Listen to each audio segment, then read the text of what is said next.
And if we will be mindful in our 20s, and if we are gonna be very much responsible in our 20s, it is gonna give us a very high reward when we are in our 40s or 50s.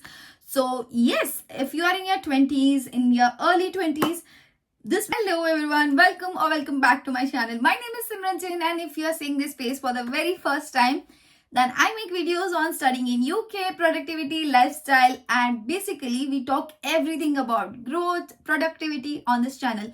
And if that is something that is your cup of tea, consider subscribing to my channel, joining this family, and let's get started with today's video, which is about how you can save money if you are an international student. If you are an international student, it is really important to save your money, and in today's video, I'm going to be talking exactly of how you can do it.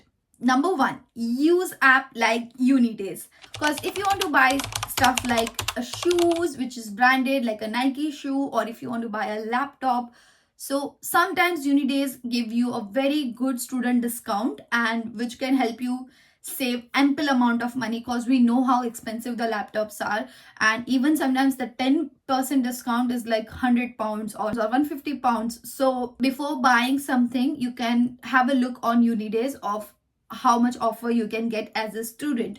And it's not just about Unidays. Wherever you go, in whichever store in UK or USA or Canada, they always have student discount.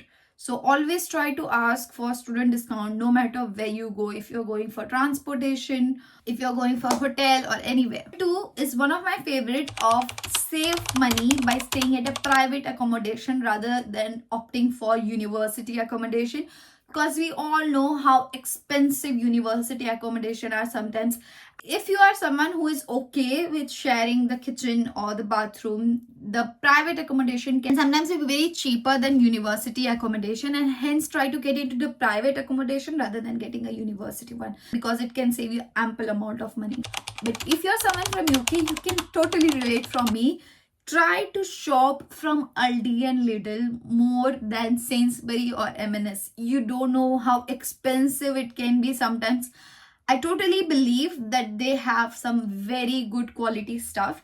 But if you are a student and if you have like just came into UK and trying to save up on money, and which is nothing bad, you can try to opt for Aldi and Lidl, because they are one of the cheapest place to get your groceries from. And from them, I've been buying groceries from there ever since I came into the UK, and trust me, I never ever had problem with quality.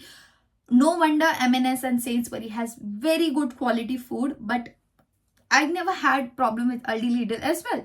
So yeah, try to buy from Aldi Lidl. They are way cheaper, and you don't know how much difference you can get from Aldi Lidl and Tesco, Sainsbury, M&S, and all of that stuff. Number four is batch cook as much as you can. Days when you will be having continuous shifts, and on those days sometimes you might not be able to cook, or you won't have time, or else you are not in energy, you don't have as much energy to cook. And on that days, whatever you have batch cook will come very handy in order to ignore takeaway, because takeaway are not just expensive, but they are also not in the best quality out there. So in order to save yourself money and also for your health, you can batch cook. Next point is one of my favorite, that is plan holiday in advance. If you are based in UK or anywhere, I'm sure you want to roam around and see different countries, and if that's the case, make sure that you plan in advance, because sometimes there is a huge difference when you even buy tickets 1 month prior or 2 months prior. And it's not just about your saving on flight tickets. You can also sometimes save on accommodation, the travel that you're going to conduct in order to get from your home to the airport. And there are different ways in order to save money. Plan in advance. If you're gonna plan in a very systematic way, it's gonna cost you way cheaper than what it could have been if it was an impromptu plan. Next point is not for everyone, but people who don't mind thrifting, it's for them. So not saying that thrifting is for everyone. I believe so many people don't like thrifting, and there are so many people around me that don't like thrifting. But I obviously love it, and it's way more sustainable in a long run. So it is always a win-win situation. It is sustainable. It can save you a lot of money. Or like trying to not promote fast fashion as much. So get a good balance between branded clothes and thrifting. So next one is use rail cards and coach cards. So if you want to travel with trains are freaking expensive. So get yourself rail cards. It's gonna save you a lot of money. So you're gonna get 1/3% of discount with rail cards and coach cards. Coach card is for National Express exclusively, but it can save you a lot of money. So if for buses it's coach card, for trains is rail card, get that and you're gonna save a lot of money. Next is use buses over train. So as I have mentioned you earlier, use bus over train because trains are hell expensive in UK. So I prefer to go with bus rather than trains sometimes. Next one is not only gonna save you time, also save you money. So avoid partying as much as you can. I have never ever been in favor of partying. Sometimes here and there it's fine, but not on a regular basis. I have seen people partying like right, left and center, but I'm not one of those because it's to me it's not just about money, it's about the amount of time I'm spending, and I'm very mindful of where I spend my time rather than money. So of course it can save you an ample amount of money by not partying, but you are gonna waste the time when you are partying. The next day you're gonna wake up late, you're gonna waste that time, and when you wake up you're gonna be groggy, you're gonna waste the entire day. So it's like 1.5 days you are spending behind each party, and I really do not promote it at all. For me, I want to be very mindful in order to where I'm spending my time. It really depends on you, but partying less is also gonna save you money. Next point is get financial knowledge on credit cards and debit cards. When you're over here in UK, you're gonna know how much credit score matters, and you're gonna try to build up from the day one. You need to know how to use your credit cards. There are certain offers in credit cards, certain times there are offers in debit cards.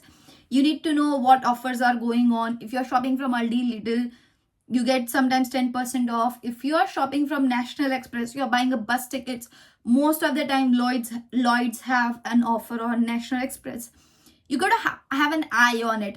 And if you have certain credit cards like American Express, if you spend certain pounds, you're gonna get an Avios and you can redeem it for a flight, stuff like that. So there is a whole lot of thing, and you're gonna educate yourself for that. Of course, a video is gonna be very short in order to educate you for credit and debit cards, but knowing how to use it is gonna be very handy for you in order to survive over here and improve your credit score. And like everything is related to each other. So yeah, to get good deals and in general to save you a lot of money, having a financial knowledge is really important. Those were my tips to save a little bit of money here and there over here in UK. And if you liked it, if you liked anything, or if you want more such videos, let me know in the comment section below. And I really had fun in curating all these tips for you guys, and these are honestly not just for videos, but I have felt that having financial knowledge is very important because we are like far away from the home, and we really need to know how we are spending our money. And if we will be mindful in our 20s, and if we are gonna be very much responsible in our 20s, it is gonna give us a very high reward when we are in our 40s or 50s. So yes, if you are in your 20s, in your early 20s, this book you just don't see and scroll, but you honestly have a deep thought about this video and try to learn more about financial knowledge. And if you want to learn, I'll link a video over here. I've spoke about finances a lot. Have a look, and I'll be bringing few more videos in future. Till that time, take care, bye bye, see you. And